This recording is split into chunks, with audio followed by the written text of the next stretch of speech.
नमस्कार दोस्तों, एक बार मैं फिर से आप सभी का स्वागत करता हूं यूपीएससी वाला पे। मैं हूं मोहम्मद आसम। दोस्तों, चैप्टर नंबर 1 में या लेक्चर नंबर 1 में हमने ये पढ़ लिया था कि जो हमारे एंशिएंट पास्ट के लोग थे उनका रोटी, कपड़ा और मकान क्या था, यानी कि वो क्या खा रहे थे, क्या पहन रहे थे और कहां वो सेटल हो रहे थे, ये हमने पूरा डिस्कस कर लिया था। अगर आपको याद हो तो मैंने आपको एक डायग्राम भी दिया था, ये वाला डायग्राम, और मैंने आपको बताया था कि लोग कहां कहां सेटल हो रहे थे। मैंने आपको इसके लिए कहा था कि लोग नर्मदा रिवर के अराउंड सेटल हुए थे, और वहां जो लोग सेटल हुए वो स्किल्ड गैदरर्स थे। वो जानवरों की हंटिंग करते थे। मतलब उनको खाना वेज खाना हो या उनको बिरयानी खानी हो, दोनों चीजों के लिए उनको फूड गैदर करना पड़ता था, फूड गैदरिंग करनी पड़ती थी।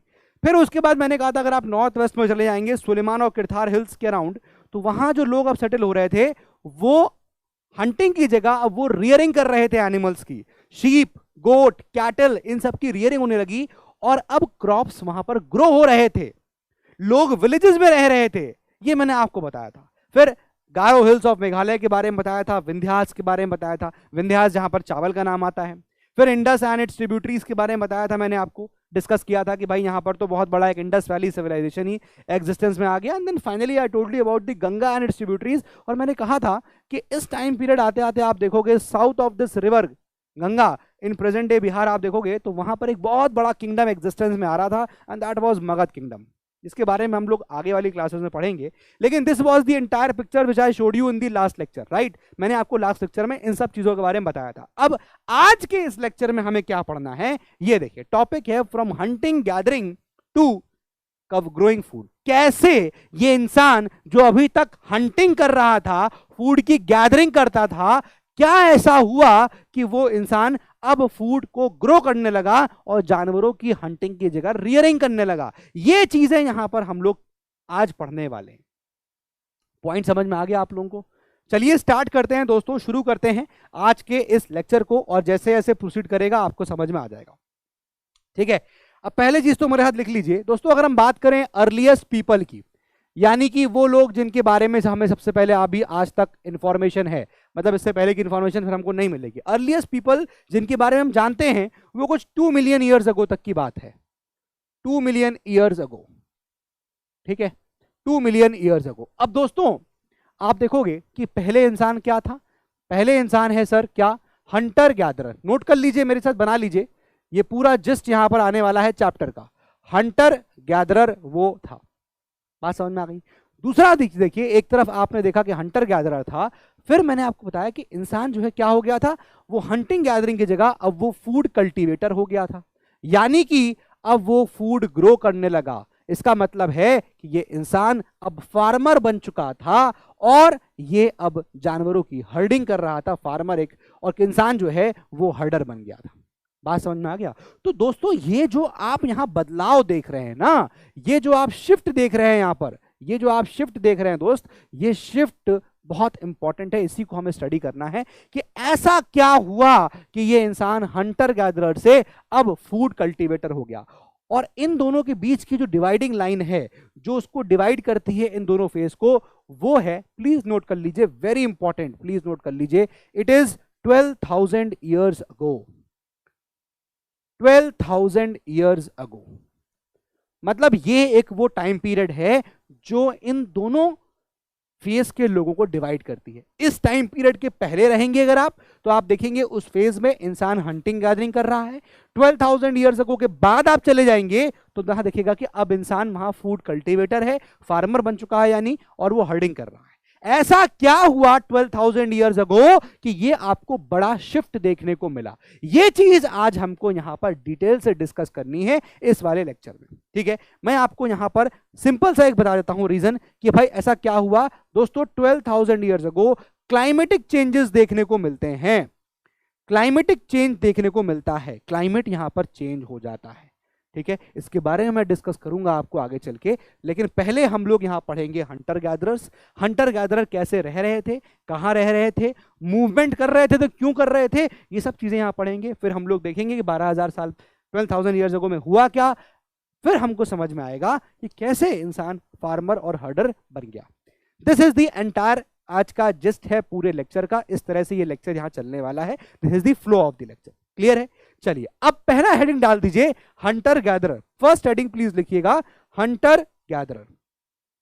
अब दोस्तों एक बहुत ही इंपॉर्टेंट यहां सवाल आपसे पूछूंगा, ये जो हंटर गैदरर थे, बहुत ही नॉर्मल सा सवाल है, इंपॉर्टेंट है पर नॉर्मल है, क्योंकि कॉन्सेप्चुअल क्लैरिटी होना जरूरी है।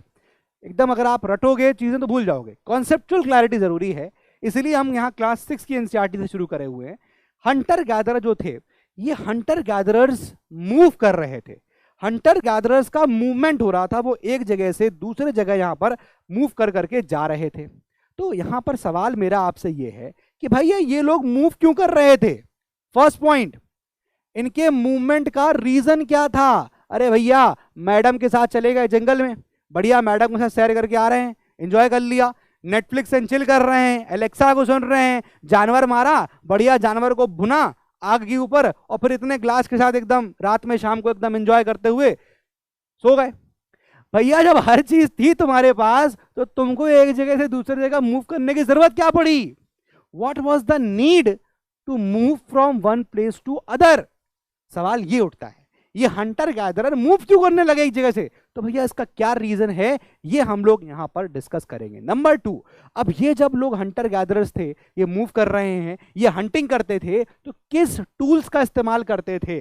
क्या टूल्स का इस्तेमाल करते थे हंटिंग के लिए भी, या फिर इसके अलावा और भी कोई काम थे इनके डेली लाइफ के, तो किस प्रकार के टूल्स का वो यूज करते थे ये देखेंगे। फिर उसके बाद point number C, places lived, कहां कहां पर ये हंटर गैदरर्स जो हैं वो रहे, places lived. And then point number D which is very important, कि ये जो लोग हैं, आप देखोगे 12,000 ईयर्स अगो के पहले वाले, उनको नॉलेज ऑफ फायर थी। वैसे to be very precise technical में आपको बताऊं कि फायर की जो जानकारी है हमको वो 5 लाख ईयर्स अगो के आसपास से होती है, ठीक है, बट हम इसको इस वाले फेज में पढ़ रहे हैं, है ना, 5 लाख ईयर्स अगो इसी वाले फेज में आएगा ना, तो मैं यहाँ बता के चल रहा हूँ आपको कि भैया इन लोगों को जो है नॉलेज ऑफ फायर भी यहाँ पर थी, ठीक है ना, इनको यहां पर नॉलेज ऑफ फायर थी।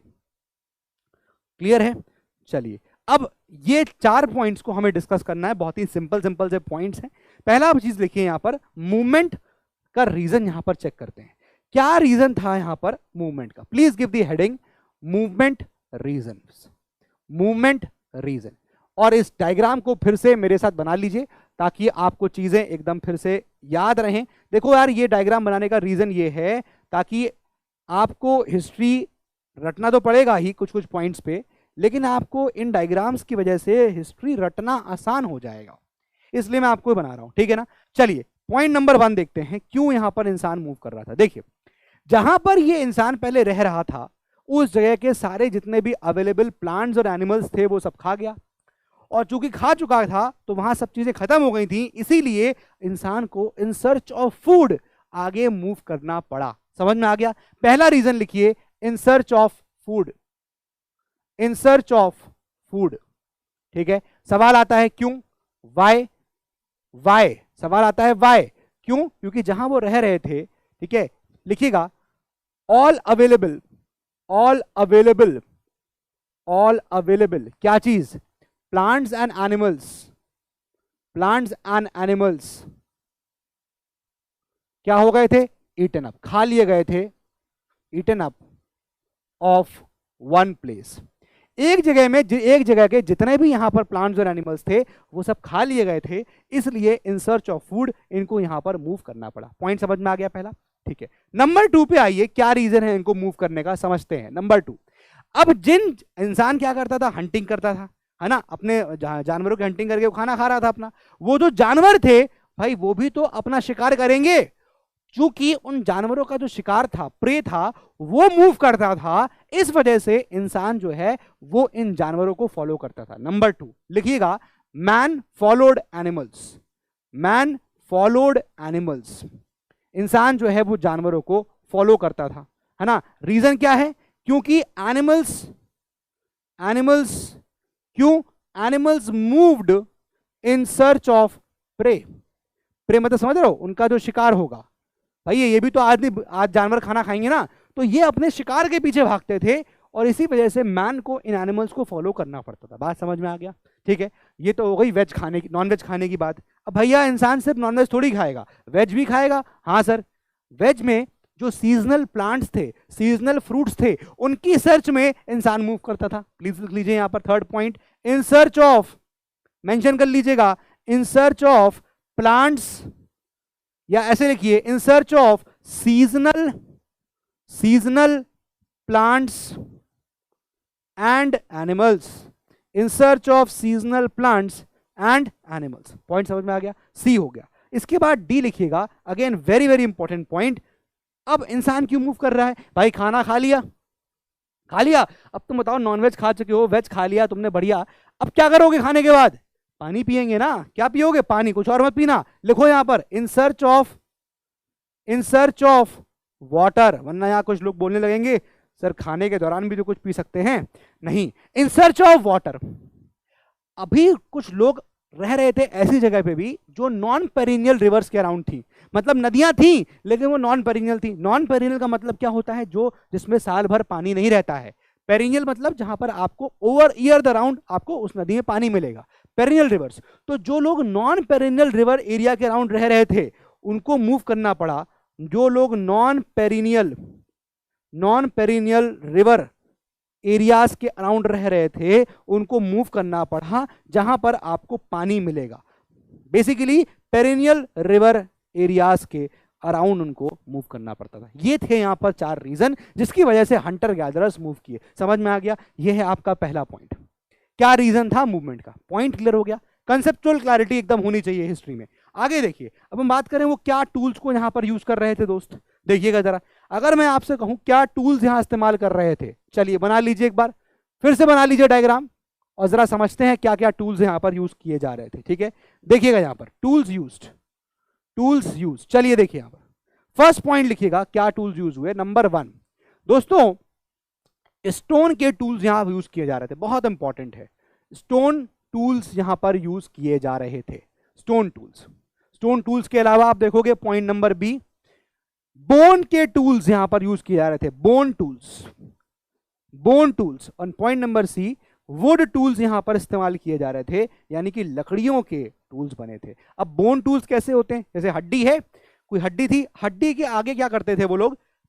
छोटा सा पत्थर लगा देंगे, है ना, कोई स्टोन टूल लगा देंगे, कुछ लगा देंगे, तो जो हड्डी है वो एक तरह का हैंडल हो जाता था, होल्डर, और जो आगे पैना सा पत्थर लगा हुआ है वो उनका एक तरह से कोई चीज काटनी है, कोई जानवर की हंटिंग करनी है, कुछ भी है, वो यहाँ पर इनके काम आता था। बात समझ में आ रही है कि नहीं आ रही है? तो ये काम करते थे। अब स्टोन टूल्स ही आज के टाइम पे बेस्ट परसिस्ट कर रहे हैं, अभी तक एग्जिस्टेंस में आपको मिलेंगे। ये दोनों के इतने आपको एविडेंसेस, मतलब जो चीजें हैं, एग्जांपल्स अब देखने को यहाँ नहीं मिलते हैं, इतने नहीं मिलते हैं, इतने नहीं, लेकिन स्टोन टूल्स ये अभी भी यहाँ पर गुड क्वांटिटी में एग्जिस्ट कर रहे हैं। ठीक है, अब स्टोन टूल्स का यहाँ पर इसे क्या क्या यूज हो सकता था, या उस वक्त क्या क्या यूज हो रहा था? जैसे कि मीट को कट करना है, मीट एंड बोन्स को कट करना है। ठीक है, तो इनको काटने के लिए स्टोन टूल्स यूज किए जा रहे थे। इसके अलावा सर और क्या हो रहा था? भाई बोन काट लिए, पेड़ का जो तना है, बार्क, उसको काटने के लिए यहां पर स्टोन टूल्स यूज हो रहे थे।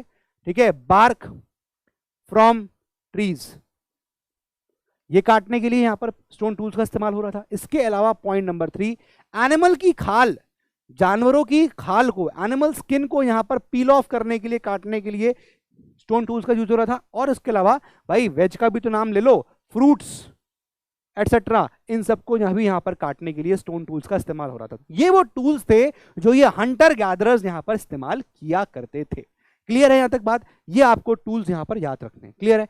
अब वो लोग कहां रह रहे थे? सिंपल क्वेश्चन आ गया, प्लेसेस लिव्ड। ये सवाल बनता है कि भाई कहां पर ये लोग रह रहे थे। Simple question. अब देखिए यहां पर कहां रह रहे थे। अगेन आपको यहां 3 पॉइंट दोस्तों याद रखने हैं। नंबर 1 लिखिएगा, कहां रह रहे थे दोस्तों? इन हंटर गैदरर्स ने ऐसी जगह चूज करी रहने के लिए जहां उनको गुड क्वालिटी या गुड क्वांटिटी या क्वालिटी में वाटर का मिला, पानी की, जहां उनको ज्यादा जहां उनको पानी ज्यादा मिला वहां पर ये रहे। ठीक है ना, लिख लीजिएगा, जहां पर वाटर क्वालिटी अच्छी थी वहां पर आपको देखने को मिला कि ये रहे। तो आपको बेसिकली रिवर्स के राउंड देखने को मिलते हैं। ठीक है ना। पॉइंट नंबर बी देखिए, कहां पर आपको देखने को मिले? जहां पर स्टोन की क्वालिटी बहुत अच्छी मिल रही थी वहां पर देखने को मिले, है ना। तो ये लिख लीजिएगा, पॉइंट लिख लीजिए, स्टोन क्वालिटी जहां पर बहुत अच्छी थी वहां पर आपको देखने को मिले ये लोग। ठीक है। इसके अलावा पॉइंट नंबर सी, जहां पर रॉक शेल्टर्स थे, पत्थर की शेल्टर्स थे, जो हम केव कह सकते हैं, यहां पर रहने लगे ये लोग। लिखिएगा rock shelters, very very important. Rock shelters दोस्तों ये लोग रहे, और यही रॉक शेल्टर्स में आपको जैसे एग्जांपल के लिए केव्स देखने को मिली, एग्जांपल केव्स, क्योंकि ये जो केव्स थी ना, ये इन हंटर गैदरर्स को रेन, हीट, कोल्ड, इन सबसे बचाती थी, ठीक है ना। लिखिएगा provided shelter, provided shelter, provided shelter, किससे किससे शेल्टर, लिखिएगा रेन से शेल्टर प्रोवाइड किया, लिखिएगा कोल्ड से बचाया, लिखिएगा हीट से बचाया। तो भाई इस तरह की चीजों से ये केव्स में आके बच जाते थे। पॉइंट समझ में आ गया, पॉइंट समझ में आ गया। यहां पर एक केव्स का एग्जाम्पल भी आता है, आप चाहें तो उसको मेंशन कर लीजिए, वेरी इंपॉर्टेंट। ये केव्स एक आती है, प्लीज नोट करिए, very important, Bhimbetka caves, Bhimbetka caves. और ये केव्स जो हैं, भीमबेटका केव्स आपकी मध्य प्रदेश में है, लेकिन ये भीमबेटका केव्स में ऐसी पेंटिंग्स बनी हुई हैं, ऐसी पेंटिंग्स देखने को मिली जो ये बताती हैं कि उस वक्त इंसान क्या कर रहा था, हंटिंग गैदरिंग कर रहा था, वो हमें इन पेंटिंग से पता चलती है। मैं आपको दोस्तों वो पेंटिंग दिखाता हूं ताकि आपके दिमाग में ये इमेज यहां क्लियर हो जाए। देखिए जरा इसको, प्लीज सी टू दिस।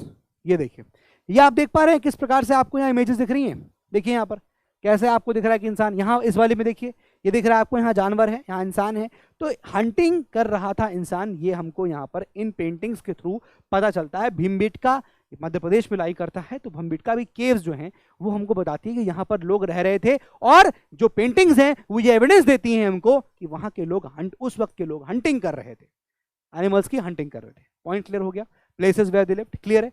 अच्छा दूसरी बात, प्लेसेस वेयर दे लिव्ड में ये भी देख लीजिए आप, ये मैंने डायग्राम जानबूझ के लगाया है कि लोग कहाँ नदियों के अराउंड रह रहे थे, ठीक है। तो आपको बहुत सारी साइट्स देखने को मिल रही हैं, अक्सर आपको देखने को मिलेगा कि वो साइट जो है किसी न किसी नदी के अराउंड बसी हुई थी, क्लियर है। चलिए आगे बढ़ते हैं, इसके बारे में आगे बढ़ते हैं अब।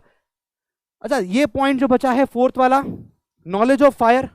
अब इनको फायर की नॉलेज थी, और फायर की नॉलेज हमको जो पता चलती है, जो हमें आगे जाके बुक्स कहेंगी कि 5 लाख ईयर्स अराउंड हमको पता चलती है, नॉलेज ऑफ फायर हमको मिलता है, क्लियर है, ध्यान रखना। और फायर का यूज ये लोग करते थे, एक तो मीट को रोस्ट करने के लिए, ठीक है, एक इस्तेमाल ये लोग करते थे जानवरों को दूर भगाने के लिए, और एक सोर्स ऑफ लाइट, है ना, सिंपल है। नॉलेज ऑफ फायर थी इनको, और ये आप देखोगे तो नॉलेज ऑफ फायर जो उनको मिलती है वो कुरनूल केव से मिलती है। एग्जाम्पल यहाँ बताया गया कुरनूल केव्स, क्योंकि वहां पर बर्न्ट एशेस मिले हैं, ठीक है। देखिए कुरनूल केव्स से यहाँ पर एग्जाम्पल है, कुरनूल केव्स, कुरनूल केव्स, यहां से हमको पता चलता है कि उनको नॉलेज थी फायर की, और फायर की जो यहाँ पर नॉलेज जो यूज था वो क्या करते थे, ये लोग यूज करते थे एज लाइट, एज लाइट। दूसरा इनका यहाँ पर यूज था फायर का, वो काहे के लिए करते थे, as you can see two, as two, ऐसे लिख लीजिए आप इसको, लाइट का इस्तेमाल कर रहे थे, मेंशन कर लीजिएगा, लाइट के लिए इस्तेमाल करते थे, सोर्स ऑफ लाइट। फिर नोट कर लीजिएगा रोस्ट करने के लिए, खाना खाने को रोस्ट करने के लिए। और पॉइंट नंबर 3, लाइट, रोस्ट, कोई चीज लाइट कर रहे हैं रोस्टिंग के लिए, और दूसरी बात, तीसरी बात जानवरों को दूर रखने के लिए अपने कैंप से, ठीक है ना, to scare away animals, scare animals, जानवरों को दूर रखने के लिए। तो ये है इनको नॉलेज जो थी वो थी फायर की। आई होप यहां तक बात आपको समझ में आ गई होगी। हंटर गैदरर्स के दोस्तों ये पॉइंट जो हैं चारों यहां क्लियर हो गए।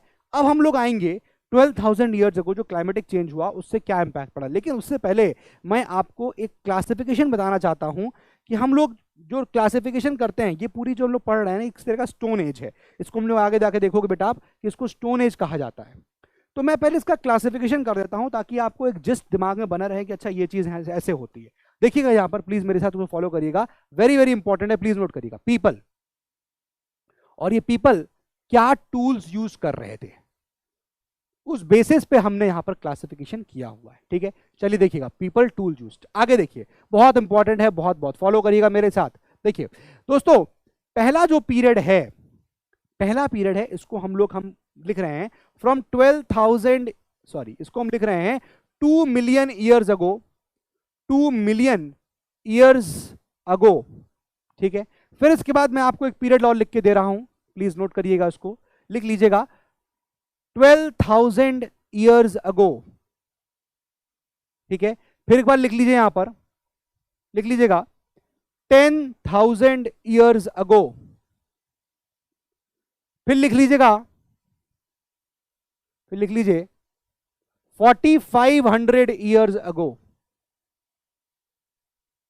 अब जरा मेरी बातों को बहुत ध्यान से सुनिएगा, क्योंकि काफी इंपॉर्टेंट क्लासिफिकेशन करने जा रहा हूं। एक बार में चीजें आपके दिमाग में क्रिस्टल क्लियर हो जानी चाहिए, ठीक है। जरा देखिए यहां पर दोस्तों, 2 मिलियन ईयर्स अगो से लेकर ये जो पीरियड है 12,000 ईयर्स अगो तक का, इस पीरियड को हम लोग कहते हैं क्या, इसको हम रेफर करते हैं, प्लीज लिख लीजिएगा, पैलियोलिथिक। क्या बोलते हैं इसको? पैलियोलिथिक बोलते हैं, पैलियोलिथिक एज बोलते हैं। अब पैलियोलिथिक में पैलियो का मतलब होता है ओल्ड, पैलियो का मतलब यहां पर होता है दोस्तों, नोट करिएगा, ओल्ड, और लिथिक का मतलब होता है स्टोन, स्टोन। इसलिए इसको हम लोग बोल रहे हैं क्या, हम इसको बोलते हैं ओल्ड स्टोन एज। क्या बोलते हैं? ओल्ड स्टोन एज बोलते हैं। आई होप ये बात समझ में आ गई होगी। तो जो भी चीजें हमें इस टाइम पीरियड मिली, they are called as Palaeolithic. अब यहां पर जो पत्थर थे ना, बड़ी ही, आप दिखाऊंगा, आपको इमेज दिखाता हूं किस प्रकार के पत्थर थे। तो वो पत्थर यहां पर होते हैं, और इसको हम लोग पैलियोलिथिक को डिवाइड कर लेते हैं 3 और पार्ट्स में। लेकिन अभी आपके एनसीईआरटी भी नहीं है, बता देता हूं, पैलियो को हम लोग लोअर, मिडिल और अपर पैलियोलिथिक इसमें डिवाइड करते हैं। और ये क्लासिफिकेशन है ऑन द बेसिस कि किस प्रकार के टूल्स यहां पर मिल रहे थे, ठीक है। हमको इस टूल्स की मदद से ही पता चला है कि ये इस पर्टिकुलर टाइम लाइन में फॉल करेगा। क्लियर हो गया? 12,000 ईयर्स अगो से लेकर अगर हम बात करेंगे 10,000 ईयर्स अगो तक की, अगर हम इस पीरियड की बात करेंगे तो इसको हम लोग बोलते हैं दोस्तों क्या, मीजोलिथिक। नोट करिएगा, इसको हम लोग क्या बोलते हैं? Mesolithic age, Mesolithic as.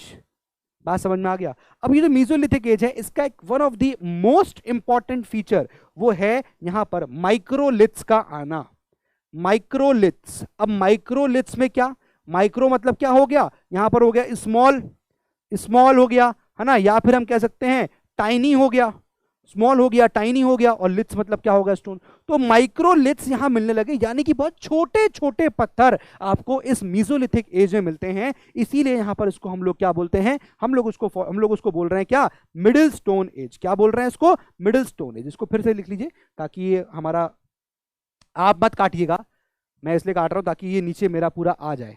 Microliths लिख रहा हूं यहां पर, माइक्रोलिथ्स। और माइक्रोलिथ्स क्या है दोस्तों, नोट करिएगा, ये टाइनी या स्मॉल स्टोन्स हैं, ठीक है। इसी को हम लोग क्या बोल रहे हैं, this is referred to as the middle stone age. क्या बोल रहे हैं इसको? Middle stone age. बात समझ में आ गया? अब जरा आगे देखिए, अभी आपके एनसीईआरटी में जो डायग्राम दे रखा है उसमें क्लासिफिकेशन इतना ही किया गया है, लेकिन मैं आपको आगे करके बता देता हूं अभी से, ताकि आपके पिक्चर दिमाग में रहे। दोस्तों 10,000 ईयर्स अगो से लेकर आप देखोगे 4,500 ईयर्स अगो तक, इस पीरियड को हम लोग बोलते हैं नियोलिथिक। क्या बोलेंगे? नियोलिथिक। अब नियो का मतलब होता है न्यू, नियोलिथिक एज। यहां पर आपको पॉलिश्ड पत्थर देखने को मिलेंगे, फाइन कटिंग एज होगी, उनकी एजेस होंगी, उस प्रकार के पत्थर यहां पर देखने को मिलते हैं नियोलिथिक में, ठीक है ना। आप देखोगे तो फाइन कटिंग एज वाले पत्थर देखने को मिलते हैं। वो पत्थर बड़े ही पॉलिश्ड होते हैं, बड़े ही पॉलिश्ड पत्थर होते हैं, ठीक है। तो इसको हम लोग बोलते हैं दोस्तों क्या, न्यू स्टोन एज। क्या बोल रहे हैं इसको? न्यू स्टोन एज इसको बोल रहे हैं। यहां तक समझ में आ गया? तो ये जो पूरा आपने अभी तक यहां से यहां तक देखा दोस्तों, ये जो आपने पूरा क्लासिफिकेशन देखा यहां से लेकर यहां तक का, ये आपको बेसिकली इसको हम लोग कहते हैं, प्लीज नोट कर लीजिए, this is referred to as the stone age. इसी को हम लोग क्या बोलते हैं? हम लोग उसको बोलते हैं स्टोन एज। पत्थर का सारा यहां पर काम हो रहा था, इसलिए स्टोन एज।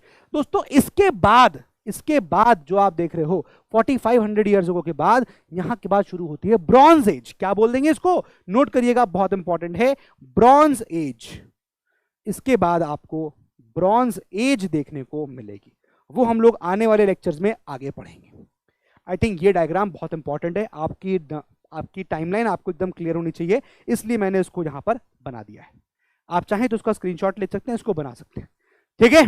चलिए अब आगे बढ़ते हैं, coming back to my point जो मैं आपको बता रहा था। पहले मैं आपको इनके पत्थर दिखा देता हूं। ये देखिए जरा यहां पर, ये आप पत्थर देख लीजिए इनके। ये जो आप ऑन दी लेफ्ट देख रहे हैं ना, आप ऑन दी लेफ्ट जो देख रहे हैं, ये है पेलियोलिथिक टूल्स। नोट कर लीजिए चाहे तो, ये हैं आपके पेलियोलिथिक टूल्स, पेलियोलिथिक टूल्स। ठीक है, ये जो आप देख रहे हैं, देखिए कैसे यहां पर ये पत्थर इतने मोटे मोटे पत्थर थे, भारी पत्थर थे, अब ये छोटे छोटे पत्थर हो गए और पतले हो गए। ये आपके हो गए क्या, मीजोलिथिक एज। माइक्रोलिथ्स की बात हम जो कर रहे थे ना, ये हो गए आपके मीजोलिथिक एज। और दोस्तों इसके बाद जो नियोलिथिक है, मैं वो भी आपको यहां पर दिखा दे रहा हूं। ये देखिए, ये है आपका नियोलिथिक एज। ठीक है ना, ये पत्थर जो देख रहे हैं आप, ये है आपका new stone tools. These are your belonging to your Neolithic age. ठीक है, अभी इसके बारे में आगे आएगा, तब मैं आपको इनका वर्णन वहां पर करूंगा। क्लियर है? तो ये सब चीजें यहां पर होपफुली आपको समझ में आ गई होंगी। ठीक है, अब आगे आ जाइए, अब आगे आ जाइए, मूविंग ऑन, हम आगे चलते हैं। आइए, नाउ प्लीज राइट कि भैया अब 12,000 साल पहले यहां पर हुआ क्या। बताया मैंने आपको 12,000 ईयर्स अगो की बात कर रहे हैं अगर हम लोग, तो मैंने कहा था क्या, क्लाइमेट चेंज हुआ। क्लाइमेट चेंज यहां पर हुआ, समझिएगा, फिर से समझने की चीज है। अब दोस्त एक बात बताओ, क्लाइमेट चेंज हुआ, मैंने कहा पहले आइस एज थी, यानी कि उस वक्त आप देखोगे तो कोल्डर कंडीशंस एग्जिस्ट कर रही थी, और अब वार्मर कंडीशंस आ गई। क्लाइमेट चेंज हुआ, और क्लाइमेट चेंज में क्या हुआ, वार्म कंडीशंस डेवलप हो गई। जब वार्म कंडीशंस डेवलप हुई तो क्या हुआ, आइस मेल्ट हुई। ठीक बात है, नोट करते जाना, आइस मेल्ट हुई। आइस मेल्ट हुई तो पानी बनेगा, रिवर्स फॉर्म होंगी। जी हाँ सर, रिवर्स फॉर्म हुई। और जब रिवर्स फॉर्म होंगी, जब भी क्लाइमेट चेंज होता है, क्लाइमेट आपने ज्योग्राफी में पढ़ा होगा या पढ़ोगे कि क्लाइमेट जो है ना, वो दो चीजों को डिफाइन कर जाता है, कि वहां का वेजिटेशन कैसा होगा और वहां का एनिमल लाइफ कैसा होगा। तो जब यहाँ पर ये चेंजेस देखने को मिले, जब कंडीशंस वार्म, कोल्ड कंडीशन से वार्म कंडीशंस हो गई, और वार्म की वजह से आइस मेल्ट हुआ, नदी फॉर्म हो गया। So because of the climatic changes, यहाँ पर there was a change in the flora and fauna of those of that place. Flora मतलब वेजिटेशन बदल गया, और फौना मतलब एनिमल लाइफ बदल गई। दोनों चीजें यहां पर बदल गई थी। बात समझ में आ रही है? ये होगा कि नहीं होगा, नॉर्मल इंपैक्ट है, रटना नहीं है। क्या होगा, नॉर्मल इंपैक्ट है ना, क्लाइमेट चेंज हो रहा है तो डेफिनेटली यहां पर आपको चीजें देखने को मिलेंगी। तो क्या देखने को मिला, नोट करिएगा कि सर हमें देखने को मिला कि एक तरफ हमें ग्रासलैंड्स देखने को मिली, आप चाहें तो उसको यहीं पर मेंशन कर लीजिए। हमें एक तरफ तो ग्रासलैंड्स देखने को मिली कि अब घास निकलने लगी थी, ग्रासलैंड्स आने लगे थे, घास मतलब लिटरली घास नहीं, वेजिटेशन। और एक तरफ हमने देखा कि एनिमल्स भी यहां पर अब अलग प्रकार के आने लग गए थे, एनिमल्स भी अलग प्रकार के आने लग गए थे। ग्रासलैंड्स की बात करेंगे तो यहां पर ग्रेन बियरिंग ग्रासेस देखने को मिली। ग्रेन बियरिंग ग्रासेस मतलब ऐसी ग्रास जिसमें ग्रेन्स हो। अब क्या हुआ, जब हमको ग्रेन बियरिंग ग्रासेस मिली, तो अब ये जो इंसान है ना, अब इंसान बहुत इंक्विजिटिव एनिमल है, बहुत ही इंक्विजिटिव है। इंसान ने क्या किया, इंसान ने इसको स्टडी करना शुरू किया, इंसान ने इसको पढ़ना शुरू किया कि यार ये क्या हो रहा है ना। तो इंसान ने देखा कि यार ये वीट है ना, बार्ले है ना, राइस, ये सब चीज यहां पर क्या हो रही हैं, ग्रो हो रही हैं। इंसान ने इसको नोट किया कि हाँ भाई, पॉइंट नंबर ए हो गया। पॉइंट नंबर बी देखा उसने कि भैया ये जो वीट राइस बार्ले है, इसका कैसे ये ग्रो कर रहा है, इसका कल्टीवेशन कैसे हो सकता है, इस चीज को उसने स्टडी किया। कैसे कब ये राइपनिंग हो रही है इन पर्टिकुलर क्रॉप्स की, इन राइपनिंग को उसने क्या किया, स्टडी किया। तो इंसान ने क्या किया, नोट किए, learned by man, man learned about these things. ठीक है ना, इंसान ने जो है मैन लर्नड, इन चीजों के बारे में सीखा। एंड प्रोबेबली जब इंसान ने एक बार देख लिया कि वीट बार्ले राइस यहां ग्रो हो रहा है, इंसान ने स्टडी कर लिया कि कल्टीवेशन कैसे हो रहा है, कैसे राइपनिंग हो रही है, कैसे हार्वेस्टिंग हो रही है, तो इट इज मोस्ट प्रोबेबल कि भाई इसी के बाद इंसान ने उसको ग्रो करने का सोचा होगा, है ना। इसी के बाद यहां पर man started cultivating, man started growing crops, और फिर मैन जो है वो यहां पर क्रॉप्स को ग्रो करने लगता है। इसका मतलब मैन बिकेम क्या, मैन बिकेम क्या, फार्मर। अब इसका मतलब इंसान यहां पर क्या बन गया, फार्मर बन गया। समझ में आ गया, ये पॉइंट समझ में आ गया। ये जो मैं आपको यहां बता रहा था, ये जो आपको यहां बता रहा था मैं, किस प्रकार से चीजें हुई, क्लियर हो रहा है। हंटर गैदरर क्या थे, क्लियर हो रहा है। फिर यहाँ क्या चेंजेस हुए, क्लियर हो गया। अब कैसे वो यहाँ फूड कल्टीवेटर बना, आई होप ये आपको बात समझ में आ गई। यही इंसान ने दोस्तों स्टडी करना शुरू किया कि भैया ये जो ग्रासलैंड्स हैं, ग्रेन बियरिंग ग्रासेस हैं, कौन कौन सी हैं, वीट, बार्ले। अब उन्होंने देखा, उसको गौर किया, इनका सीड को स्टडी किया, कब ये राइपनिंग हो रही है, कब हार्वेस्टिंग हो रही है, हर चीज, कितना पानी चाहिए, क्या चाहिए, स्टडी कर लिया। और प्रोबेबली ये एनसीईआरटी कह रही है, प्रोबेबली इसी के बाद उन्होंने इन क्रॉप्स को ग्रो करने का सोचा होगा, और तब से इंसान जो है वो फार्मर बन गया। Point is clear, point clear हो गया। अब आइए एनिमल्स पे।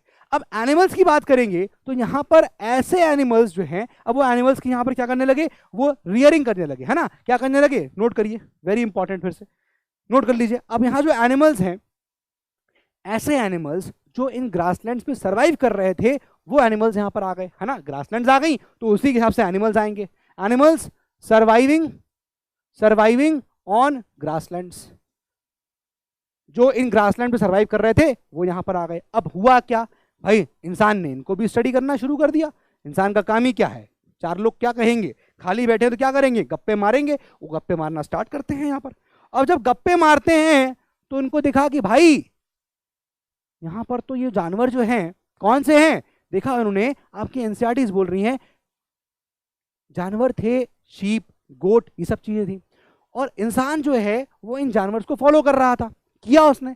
तो ये जो शिवरिंग और सर्वाइविंग ऑन ग्रासलैंड थे, कौन से जानवर, यही जा रहे, शीप, गोट, है ना। तो अब हुआ क्या दोस्तों कि मैन फॉलोड एनिमल्स। अब मैन ने इन जानवरों को फॉलो करना शुरू किया। ऐसा थोड़ी है कि सीधे भेड़ बकरी आ गई तो इंसान ने सीधे उसको ही रियरिंग करना स्टार्ट कर दिया होगा, सीधे तो कर नहीं सकता, जानता ही नहीं है इंसान इसके बारे में। तो पहले मैन ने फॉलो किया एनिमल्स को, पहला पॉइंट। दूसरा, फिर मैन ने स्टडी किया क्या, उन जानवरों की फूड हैबिट्स को, कि भैया ये क्या खाते हैं, ठीक है ना। फिर उसके बाद देखा कि इनकी ब्रीडिंग कैसे होती है, कैसे इनकी पॉपुलेशन बढ़ेगी, क्या कर रहे हैं ये लोग, स्टडी किया। और स्टडी करने के बाद पॉसिबली जब इंसान समझ पाया होगा कि क्या खा रहे हैं, कैसे ब्रीडिंग हो रही है ना, तभी उसके बाद इंसान ने इनको रियर करने का सोचा होगा। तभी इसके बाद क्या हुआ, रियरिंग स्टार्ट हुई। तभी इसके बाद रियरिंग स्टार्ट हुई, और रियरिंग ऑफ किसकी, अब यहां पर आएगा शीप की रियरिंग शुरू हुई, गोट, है ना, कैटल, है ना, ये सब चीजें यहां देखने को मिलती है। इंपॉर्टेंटली ऑल्सो आप देखोगे कि फिश भी यहां पर एक इंपॉर्टेंट एस्पेक्ट हो गया था। फिश की स्टडी भी यहां पर आदमी ने करी, और फिश एक इंपॉर्टेंट यहां पर पॉइंट है जो आपको मेंशन करना है। क्लियर है, यहां तक बात समझ में आ गई एनिमल्स को लेकर। तो ये एक तरह का आपको लगे ना, ये तो आउटकम वाली बात है, रटने वाली चीजें नहीं है। देखो, अगर मैन फॉलो करेगा एनिमल्स को, तो फॉलो करेगा तो क्या होगा, फूड हैबिट्स और ब्रीडिंग समझ पाएगा। एक बार वो फूड हैबिट्स और ब्रीडिंग समझ पाया तो ही तो वो उसको यहां पर क्या कर पाएगा, रियर कर पाएगा। तो यहीं से एविडेंसेस आते हैं। ओहो, क्या सर एविडेंस ये आए कि इसका मतलब ये है, दिस वे आप देखोगे जो इंसान था वो हर्डर बन गया, ठीक है, मैन बिकेम हर्डर, मैन बिकेम हर्डर। इस तरह से इंसान जो है वो हर्डर बन गया। इनफैक्ट मैं आपको बताऊं कि इंसान ने क्या किया, उसने टेमिंग भी स्टार्ट कर दी जानवरों की। यहीं पर मैं आपको बताता हूं कैसे। देखिए, सबसे पहले किया क्या उन्होंने, इसको मैं आपको अलग स्लाइड पे समझा देता हूं ताकि सब कंजस्टेड ना हो। देखिए, इंसान ने क्या किया, आप क्या करते हो, अगर आप अपने घर के बाहर कुछ दिन लगातार रोटी डालो एक जानवर को, फॉर एग्जाम्पल एक कुत्ता है, आप उसको रोज रोटी डाल रहे हो, तो वो कुत्ता अपने आप आके एक पर्टिकुलर टाइम पे आपके दरवाजे पर खड़ा हो जाएगा, और होगा कुछ टाइम के बाद ये कि वो वहीं डेरा जमा देगा, हटेगा ही नहीं वहां से, हटेगा ही नहीं भाई साहब, क्योंकि उसको पता है यहाँ से खाना मिलता है। तो एक तरीके से आपने उस कुत्ते को टेम कर लिया। यही इन इंसानों ने यहाँ पर किया। आपको क्या लगता है, ये आपने सीखा, ये आप चला गया, आप जानते हैं, नहीं, ये पहले ही इंसान कर चुका है। और किया क्या उन्होंने, जो मैन, अर्ली मैन था, उसने फूड, खाने को, अपने खाने को छोड़ा अपने कैंप्स के बाहर जहां वो रहते थे, ठीक है ना, और जब खाने को छोड़ा तो टेमिंग ऑफ एनिमल्स यहां से स्टार्ट होता है, टेमिंग ऑफ एनिमल्स यहां से शुरू होता है। एंड पॉसिबली आप देखोगे, टेमिंग ऑफ एनिमल्स में आप पॉसिबली देखोगे कि वाइल्ड एंसेस्टर डॉग,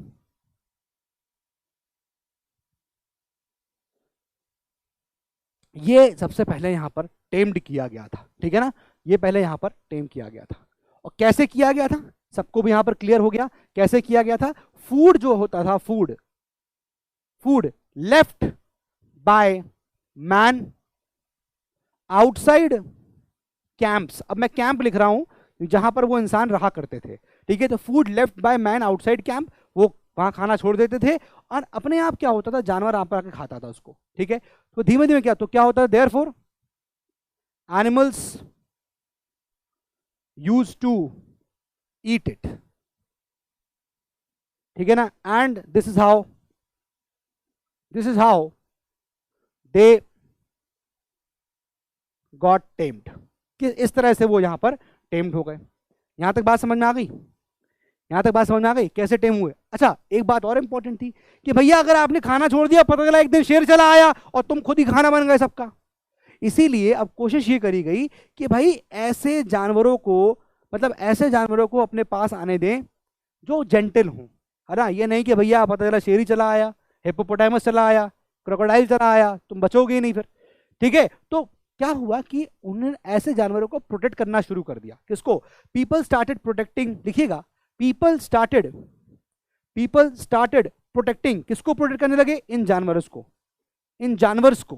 कौन जानवर्स को? प्रोटेक्टिंग किसको? शीप, गोट, है ना, गोट, कैटल, पिग, इन सब जानवरों को अब क्या करने लगे?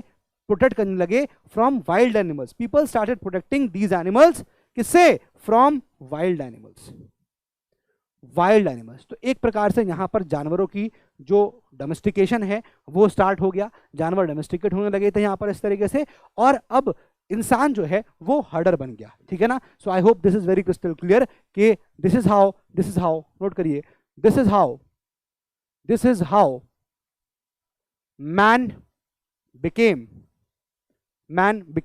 हर्डर। क्लियर हो गई बात? आई होप ये बात यहां तक समझ में आ गई होगी। यार देखो, मैं बहुत भरपूर कोशिश कर रहा हूं कि आप लोगों को एकदम क्रिस्टल क्लियर आसान सी भाषा में हिस्ट्री समझ में आए, आपको कुछ भी रटने की जरूरत ना पड़े। यहां तक बात क्लियर हो गई? चलिए आगे बढ़ते हैं। आई होप यहां तक बात समझ में आ गई, आगे बढ़ते हैं। अब ये जो यहां पर फार्मर और जो इंसान हर्डर बना, नोट करिएगा प्लीज, नोट करिए। अब ये जो पीपल हैं, क्या हुआ? ये एक तरफ फार्मर बन गए थे, हाँ ठीक बात है, और एक तरफ यही लोग क्या बन चुके थे? ये लोग हर्डर बन गए थे, हाँ ठीक बात है। तो फार्मर बने तो क्या हुआ? इन्होंने यहां पर फूड, इन्होंने यहां पर क्या किया? इन्होंने यहां पर क्रॉप्स ग्रो किए, क्रॉप्स ग्रोन, है ना। कौन से? Wheat, barley. अब इन क्रॉप्स का इस्तेमाल कैसे होता था? यूसेज ऑफ ये जो आपके क्रॉप्स थे, कैसे यूज कर रहे थे? नंबर 1, पहला तरीका था एज सीड्स। भाई आगे और भी तो क्रॉप उगाने थे, तो यही जो यहां पर क्रॉप थे उनको ये इंसान समझ चुका था कि इसी को हमें एज सीड्स यूज करना है। तो नंबर 1, एज सीड्स इस्तेमाल किया जा रहा था, ठीक है ना। नंबर 2, एज सीड्स हो गया। दूसरा, लोगों को गिफ्ट दिया जाता था अनाज उस वक्त, ठीक है ना। तो यही इंसान है वो अब लोगों को गिफ्ट दे रहा था, एज गिफ्ट्स। ये दो बहुत इंपॉर्टेंट पॉइंट हैं, एनसीईआरटी आपके बताता है, ठीक है। इनफैक्ट साथ में सीड्स तो हो गया, ये क्रॉप को खाएगा भी तो वो एज फूड। तो ये 3 इस्तेमाल, इस तरह से वो फार्मर जो है, जो क्रॉप्स वो ग्रो कर रहा था, अब वो इन 3 चीजों के लिए इस्तेमाल कर रहा था। लेकिन जब क्रॉप ग्रो करेगा तो भाई रखेगा कहाँ? आज के टाइम पे तो आपके सरकार के गोडाउन है ना, सरकारी गोडाउन है, सरकार ने गोडाउन बनाया, बढ़िया, किसान ने उगाया, किसान लेके आ गया अनाज, सरकार ने कहा ठीक है इतने पैसे में दे दो, और उसको गोडाउन में रख दिया। इनका गोडाउन क्या था? इनका गोडाउन लिखिए प्लीज, नोट गोडाउन्स। इनके गोडाउन क्या थे? बस समझ आने के लिख रहा हूं। इनके गोडाउन क्या थे? प्लीज नोट करिए, नंबर 1 बना लीजिएगा। इनके गोडाउन क्या थे? नोट करिएगा। First point, large clay pots. Clay pots में ये अनाज को रख लेते थे, नोट करिए, large clay pots, very important. दूसरा, बी पॉइंट्स, बास्केट्स में रखते थे, ठीक है ना, बास्केट्स में रख लेते थे, ठीक है। और इसके अलावा पॉइंट नंबर सी बहुत इंपॉर्टेंट है, ये लोग गड्ढा खोदते थे, पिट्स को डिग करते थे, डिग पिट्स। और जब पिट मतलब क्या होता है? गड्ढा, जमीन को गड्ढा खोदते थे, जब गड्ढा आ जाता था, खुद जाता था, तो उसमें रख देते थे। समझ में आ गया? फार्मर किस प्रकार से यहां पर इसका इस्तेमाल कर रहे थे? लिखिएगा, डग पिट्स इनटू ग्राउंड, डग पिट्स इनटू ग्राउंड।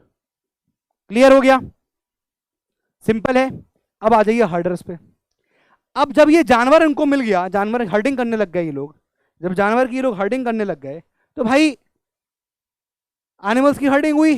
कौन कौन से एनिमल्स थे? जैसे कि आपको बता दिया मैंने, शीप था, कैटल है ना, गोट है ना, पिग, ये सब जानवरों की क्या होने लगी? हर्डिंग होने लगी। अब इन जानवरों को कैसे इस्तेमाल किया जाता था? नंबर 1 यूसेज लिखिएगा, इनका यूसेज कैसे होता था लिखिएगा। Number 1 please write, first point as meat. As meat, एक तो ये कि भैया उनका इस्तेमाल मीट की तरह हो रहा है, ठीक है ना। दूसरा, इन जानवरों को का इस्तेमाल फॉर मिल्क करते थे। ओहो हो, ये भी तो इंपॉर्टेंट है, दूध भी इन जानवरों से मिलता था। बात समझ में आ गया? इस प्रकार से यहां पर ये हर्डर्स जो है इस तरह से ये इन जानवरों का यूसेज कर रहे थे और रियरिंग ऑफ एनिमल्स यहां पर हो रही थी दोस्तों। और आपको ये लगता कि ये जो रियरिंग ऑफ एनिमल्स यहां पर हो रही है, एक तरह से क्या हुआ, क्या दिख रहा है कि यही जानवर स्टोर हो गए हैं। स्टोर काहे के? Of, store of foods, food, खाने का ये स्टोर हाउस तो हो गया, क्योंकि जानवर तो खाने का भी हिस्सा था ना। क्योंकि कैसे मिल रहा है? देखो, जानवरों से हमको मीट मिल रहा है, जानवरों से हमको मिल्क मिल रहा है, तो जानवर खुद में एक स्टोर हो था खाने का, फूड का। क्लियर हो गया? यहां तक बात समझ में आ गई? अब जब इंसान फार्मर बन चुका है, अब इंसान जानवरों को भी रियर कर रहा है, तो अब मजबूरी पड़ गई इंसान के सामने कि उसको लाइफ सेटल करनी थी अपनी, और एक जगह रुकना पड़ेगा। अभी तक तो मूव कर रहा था, hunter gatherers, they were moving from one place to another. याद करो, याद करो ये पॉइंट, है ना, याद करिए ये पॉइंट कि हंटर गैदरर्स जो थे वो तो मूव कर रहे थे।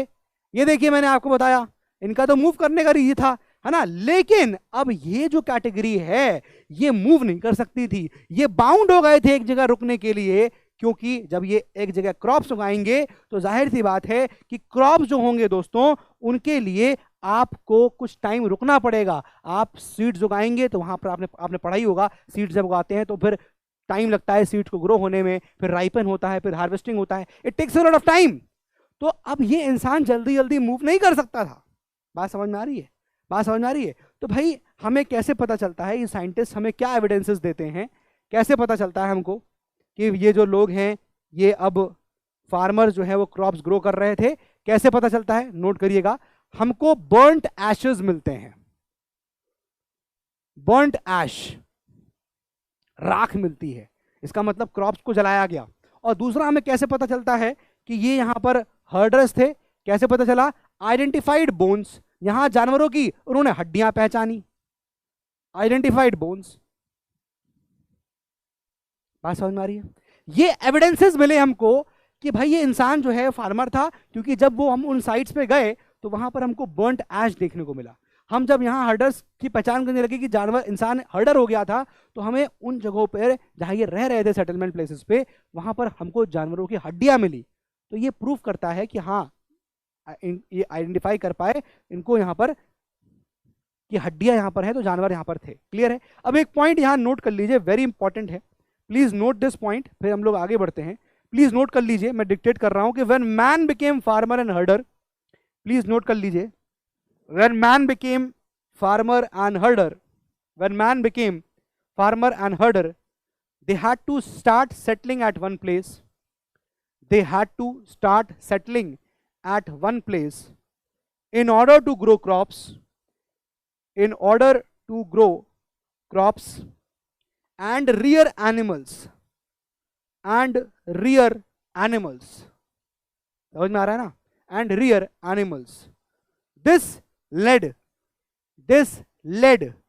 to the coming up of, this led to the coming up of settled life. This led to the coming up of settled life. अब इंसान की मजबूरी पड़ गई थी एक जगह रहना, तो इसलिए यहां से सेटल्ड लाइफ स्टार्ट होती है। अब इंसान हंटिंग मूविंग अब नहीं करता है, अब हंट करके हंटिंग और मूविंग नहीं कर रहा था, वो मूवमेंट हंटर गैदर नहीं कर रहे थे, ठीक है ना। अब इंसान की सेटल्ड लाइफ शुरू हो गई। सेटल्ड लाइफ के यहाँ पर 5 पॉइंट्स हैं, इसको हम जल्दी जल्दी यहाँ नोट कर लेते हैं। पहला पॉइंट देखिएगा, सेटल पॉइंट का पहला क्या एविडेंस है कि सेटल पॉइंट था? भैया हट्स एंड होम्स देखने को मिले, हट्स एंड होम्स देखने को मिले।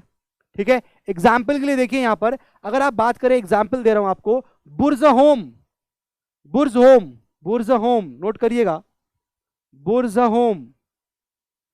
अब ये जो साइट है ना, ये आज की डेट में प्रेजेंट डे कश्मीर में लाई करती है, इन प्रेजेंट डे कश्मीर ये लाई करती है, ठीक है। और अगर आप इस जगह जाएंगे, बुर्ज होम में जाएंगे यहां पर, तो आप देखेंगे उस वक्त की बात बता रहा हूं कि इन्होंने क्या कर रखा था, इन्होंने गड्ढे खोद रखे थे, ठीक है, और जो डिग किया था उन्होंने ग्राउंड को, तो ये ग्राउंड में स्टेप्स भी जा रही, सीढ़ियां भी थी जो ग्राउंड की तरफ जा रही थी, गड्ढे के अंदर डिग में जाती थी, ठीक है।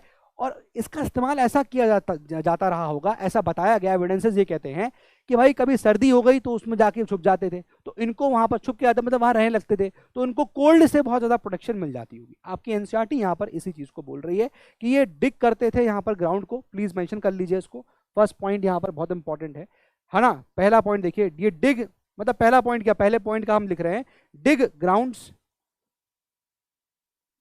स्टेप्स लीडिंग डाउनवर्ड्स, सीढ़ियां थी जो नीचे जा रही थी, स्टेप लीडिंग डाउनवर्ड्स, स्टेप्स जो है वो नीचे भी जा रही थी, डिग ग्राउंड्स, स्टेप लीडिंग डाउनवर्ड्स। और ये जो एरिया था ये protected man from cold, protected man from cold, ठंड से वो इसको उनको बचाता था। बात समझ में आ गया, बात क्लियर हो गया। ये है आपका पहला पॉइंट जो सेटल्ड लाइफ को यहां पर दिखा रहा है, ठीक है। नेक्स्ट, अब नेक्स्ट है भाई, अब घर है तो घर के अंदर खाना कैसे बना होगा, लिखिएगा पॉइंट नंबर 2, खाने के लिए क्या चाहिए, चूल्हा, चूल्हा। और चूल्हे को क्या बोलते हैं, एनसीईआरटी वर्ड यूज कर रही है, कुकिंग हेराथ, हेराथ लिखिएगा, कुकिंग, कुकिंग हार्थ, इसको चूल्हा बोलते हैं। मतलब आप देखोगे कि नीचे लकड़ी लगा दी, ऊपर एकदम डेक चढ़ा दिया, खाना बन रहा है, ये चीज। और ये हमें देखने को मिला कि कहीं कहीं घरों के अंदर बना रहता था, कहीं कहीं घरों के बाहर बना रहता है, ठीक है ना। कहीं कहीं आपको ये इनसाइड हाउस दिखेगा, इनसाइड, और outside, outside huts, depending upon the atmospheric condition, climate, depending upon the climate, लोग इसको इस्तेमाल करते थे। सर्दियां हो रही हैं तो घर के अंदर खाना बना लेते थे, गर्मियां हो रही हैं घर के बाहर खाना बना लेते थे। बात समझ में आ गया, point number 2 cooking Herath, clear है। इसके अलावा अब भाई कुक कर रहे हो तो ये बताओ, घर है, घर में चूल्हा है, चूल्हा है तो काहे पकाओगे, काहे पकाओगे, लिखिएगा पॉइंट नंबर 3, पकाने के लिए इनको चाहिए थे बर्तन, ठीक है ना। तो यहां पर क्या हुआ, प्लीज नोट करिए, एनसीईआरटी कहती है अर्थन पॉट्स नाम लेती है, मेंशन कर लीजिएगा इसको, अर्थन पॉट्स। और ये जो अर्थन पॉट्स थे बड़े ही यहां पर पॉलिश्ड अच्छे थे, ये देखिए, अब ये आपको याद आ रहा है, ये हैं आपके earthen pots, please see this, देखिएगा ये हैं आपके अर्थन पॉट्स, ये वाले, दिस वन, समझ में आ रहा है, अर्थन पॉट्स का इस्तेमाल हो रहा है। उसके साथ साथ अब तुम खाना बना रखे हो, किसमें बनाओगे, अर्थन पॉट्स में। इसमें कुछ कूटना है, अदरक कूटना है, चाय बनानी है, भाई मैडम ने कह दिया, पति देव ने चाय बना दो, तो अदरक कहाँ में कूटोगे, इन चीजों में कूटते थे, इनको बोलते थे मॉर्टर एंड पेस्टल्स। बात समझ में आ गई, इन दोनों पॉइंट्स को यहाँ पर मेंशन कर लीजिए। चलिए please mention this, earthen pots में नोट करिएगा कि भाई यहाँ पर क्या चाहिए था, नंबर वन, पहला क्या, क्ले पॉट्स यहां पर बने, ठीक है ना। तो यहां पर आपको पॉट्स देखने को मिले, पॉट्स पॉलिश्ड, फाइन पॉलिश्ड, ठीक है ना, पॉलिश्ड। और जो पॉट्स थे वो हेल्प करते थे स्टोर करने में, ठीक है ना। इसको आप लिख लीजिए, कभी कभी इसको हम लोग डेकोरेट करते थे, ये लोग पॉलिड पॉट्स बड़ी पॉलिश थे, कभी कभी ये डेकोरेटिव होते थे, ठीक है। ये अर्थन पॉट्स, और स्टोर फूड, खाना स्टोर करने का काम आता था। बात समझ में आ गया, अर्थन पॉट्स हो गया। अब ये बताइए कि इंसान जो है जब सेटल्ड लाइफ की तरफ चला गया, तो भाई अब ये बताओ ना कि भाई पॉइंट नंबर 4, क्या टूल्स इस्तेमाल कर रहा था वो। अब वही टूल्स याद आइए आपको, ये टूल्स इस्तेमाल कर रहा था, क्योंकि अब सेटल्ड लाइफ आ गई है, न्यूलिथिक एज शुरू हो जाएगा अब इसके बाद, ठीक है ना, हम सेटलमेंट की तरफ बढ़ रहे हैं, ठीक है। अब इनके जो टूल्स हैं वो बड़े ही यहाँ पर पॉलिश्ड देखने को मिलने लगे, ठीक है। लिखिएगा यहाँ पर पॉलिश्ड टूल्स अवेलेबल होने लगे, पॉलिश टूल्स, ठीक है, fine cutting edge, fine cutting edges, इस प्रकार के टूल्स यहां पर देखने को मिले, ठीक है। आप पॉट्स में चाहें तो उसको पॉलिश हटा सकते हैं फिलहाल के लिए, ठीक है, to be very precise, pots यहां पर थे। अब ये जो इसके अलावा फिफ्थ पॉइंट क्या था, प्लीज मेंशन कर लीजिए, पांचवा पॉइंट भी। Fifth point is weaving clothes, weaving clothes, कपड़ा भी वो लोग वीव करना उनको आ गया था, ये एविडेंसेस भी यहाँ पर मिलते हैं। ये हैं 5 पॉइंट जो सेटल्ड लाइफ की तरफ हमको यहाँ पर इशारा करते हैं कि इंसान की लाइफ जो है वो सेटल्ड हो गई थी। एग्जाम्पल के रूप पे अब मैं आपको दिखा रहा हूँ, ये देखिए, ये हम कई साइट्स यहाँ पर देख चुके हैं। ये देखिए बुरजा होम है जो प्रेजेंट डे कश्मीर में लाई करती है, इसके बारे में आपको बता चुका हूँ, ठीक है। फिर मैंने आपको कुरनूल केव्स भी हाईलाइट किया था, ये देखिए कुरनूल केव्स यहाँ पर देख सकते हैं आप, ठीक है। अभी हम जो बात करने जा रहे हैं वो मेहरगढ़ की करने जा रहे हैं, लाइफ एट महरगढ़। मैंने आपको भीमबेटका का नाम भी लिया, ये देखिए भीमबेटका आपको दिख रही है ना। तो ये सब साइट्स यहाँ पर हैं। अब यहाँ पर एक हम बात करने जा रहे हैं कि लाइफ कैसी थी महरगढ़ में। महरगढ़ में लाइफ की बहुत इंपॉर्टेंस है, बहुत ही इंपॉर्टेंट है, लिखिएगा लाइफ एट महरगढ़। एक तरह का एग्जाम्पल है ये दिखाने के लिए कि हाँ इंसान जो है वो सेटलमेंट की तरफ बढ़ चुका था, लाइफ एट महरगढ़। और 3 इंपॉर्टेंट पॉइंट्स को यहाँ डिस्कस करना है। देखिएगा नंबर 1, पहला अगेन वही चीज, फूड क्या था, फूड तो पता ही है भाई, फूड क्या था, नोट करिएगा, फूड पता है क्या, वीट हो गया है ना, बार्ले हो गया, ये हमको पता चल जाता है, ठीक है। अच्छा एक बात और ध्यान रखिएगा कि ये जो आपका महरगढ़ है ये one of the earliest villages है जिनके बारे में हमको पता है, ठीक है ना। Earliest villages, earliest village about which we know, ठीक है। और ये महरगढ़ एक्चुअली देखोगे तो लाइज कहां पर लाई करता है, नोट करिएगा, बोलन पास पे लाई करता है, ये बोलन पास पे। And this is a door to Iran, Iran रास्ता निकलता है, ठीक है। पहला पॉइंट फूड हो गया।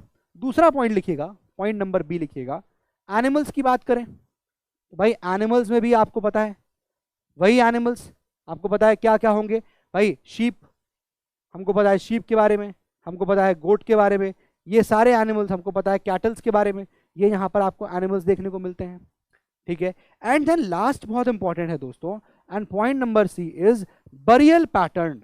ये बहुत इंपॉर्टेंट है, इस पे आप स्टार लगा लीजिए, बरियल पैटर्न। अब महरगढ़ में देखने को मिला कि जब इंसान मर जाता था तो उसकी इज्जत बड़ी करते थे। जैसे कि आजकल एक जोक नहीं चलता है कि भैया चिकन जिंदा है, मतलब खड़ा मुर्गा है तो वो आपको मिलेगा, बोलो 180 रुपये में, 160 रुपये मिल जाएगा 1 किलो, खड़ा मुर्गा है 200 रुपये किलो मिल जाएगा। लेकिन वहीं जब चिकन आप टिक्का बनाओगे इसका या चिकन कोरमा बना दोगे तो वही आपको मुर्गा फुल 500 रुपये का मिलता है। तो इज्जत जो है, वैल्यू जो है वो मरने के बाद ज़्यादा हो जाती है। वही चीज़ यहाँ पर हुआ कि जब ये मर जाते थे लोग यहाँ पर तो उनका बरियल पैटर्न बड़ा ही यहाँ पर इंप्रेसिव था, बड़ा ही इंप्रेसिव बरियल पैटर्न था दोस्तों, बड़ा ही इंप्रेसिव बरियल पैटर्न था। क्या कि ये लोग देखते थे कि जो आदमी मर गया है ना, तो जब उसको दफनाते थे तो उसके साथ खाने के सामान रख देते थे। ये उस चीज को हाईलाइट करता था कि ये लोग लाइफ आफ्टर डेथ में बिलीव करते हैं। इसका मतलब ये मानते हैं कि यहाँ से इंसान मर गया लेकिन जहां भी गया है, जो भी इसको दूसरी लाइफ मिली है वहां पर उसको खाना चाहिए होगा, तो साथ में खाने की चीजें भी रख देते थे, ठीक है ना। तो बरियल पैटर्न ऐसा था, ठीक है, क्या कि अलॉन्ग विद, कई जगह ऐसे मिला कि along with man animals buried, animal को बरिड किया गया। बरिड क्यों, ये मानते हुए कि as food for man in next life, कि नेक्स्ट लाइफ में यही इनका फूड होगा। भाई बहुत इंपॉर्टेंट बात है, ये चीज देखने को मिला कि अलॉन्ग विद मैन, आप देखोगे ये सब चीजें देखने को मिली। बात समझ में आ रही है? आपको क्या लग रहा है ये जो चेंजेस हुए यहाँ पर अचानक से कि भाई फूड गैदरिंग हो रही थी एक जगह, है ना, पहले हंटिंग गैदरिंग हो रही है, फिर उसके बाद कल्टीवेशन होने लगा, तो क्या एक बार की हो गया होगा? जी नहीं, एक बार की नहीं हुआ होगा, नो। पहले कहीं कहीं आपको देखने को मिला साइट्स में वहाँ हंटिंग गैदरिंग चल रही है, लेकिन अदर साइट्स पर देखने को मिला कि वहां पर लोग फूड क्रॉपिंग कर रहे हैं। कुछ साइट्स ऐसी भी दिखी जहां पर फूड क्रॉपिंग भी चल रही है, इंसान हर्डिंग भी कर रहा है, रियरिंग भी कर रहा है एनिमल्स की, और साथ में हंटिंग गैदरिंग भी कर रहा है।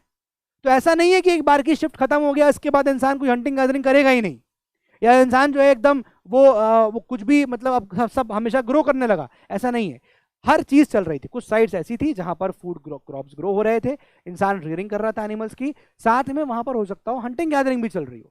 तो all of a sudden change नहीं था, धीमे धीमे over a period of time change ये यहाँ पर देखने को मिला। तो लाइफ और मेहरगढ़ में फूड की बात करें तो बार्ले वीट की बात आती है, एनिमल्स की बात करें तो ये है, बरियल पैटर्न की बात करें तो मैन के साथ एनिमल को बरी किया जाता था। मैं आपको यहाँ पर एक आपको इमेज दिखाना चाहता हूँ जो कि एनसीईआरटी में ही यहाँ पर बनी हुई है, ठीक है। ये आप देखोगे तो एनसीईआरटी की यहाँ पर दोस्त इमेज है, जरा देखिएगा, जस्ट अ मिनट। ये अब ये देखिए आप यहाँ पर इस इमेज को, ये देख रहे हैं आप किस प्रकार से ये आदमी यहाँ पर बरीड पड़ा हुआ है ना। ये देखिए ये आदमी दिख रहा है, आदमी के हाथ दिख रहे हैं आपको, ये उसका स्केलेटन है, ये लंग्स वाला एरिया है, ये पैर है उसके। और इंसान के साथ ये देखिए यहाँ पर बकरों को यहाँ पर जो है, जानवरों को, बेसिकली नॉट बकरियां, जानवरों को, एनिमल्स को यहाँ बरी किया गया है, ये करते हुए कि भाई ये जो आदमी है ये जहां भी गया होगा नेक्स्ट लाइफ में खाना खाएगा। तो एक तरीके से कहने का पॉइंट हुआ कि लाइफ आफ्टर डेथ में बिलीफ होता था, belief in life after death. Note करिए, belief in life after death, belief in life after death. Clear हो गया? आई थिंक ये पॉइंट यहां पर क्लियर हो गया है और सभी चीजें मेरे हिसाब से यहां पर खत्म हो गई हैं, ठीक है। This is basically the first, this is the second chapter जो आपके यहाँ पर एनसीईआरटी में दे रखा है। और उम्मीद कर रहा हूँ कि आपको समझ में आ गया होगा कि कैसे पहले इंसान जो हंटर गैदरर था अब वो किस प्रकार से फूड कल्टीवेटर हो गया और किसानी करने लगा, साथ में रियरिंग ऑफ एनिमल्स भी करने लग गया। क्लियर है? तो चलिए मिलते हैं हम लोग अब अपने अगले लेक्चर में, जहां मैं आपके लिए कुछ क्वेश्चंस भी लेके आऊंगा, ठीक है, इन 2 चैप्टर्स पे बेस्ड, आगे वाले चैप्टर्स पे भी, तो आपकी कुछ प्रैक्टिस भी हो जाएगी। Right? All right, see you in the next class. जय हिंद, जय भारत।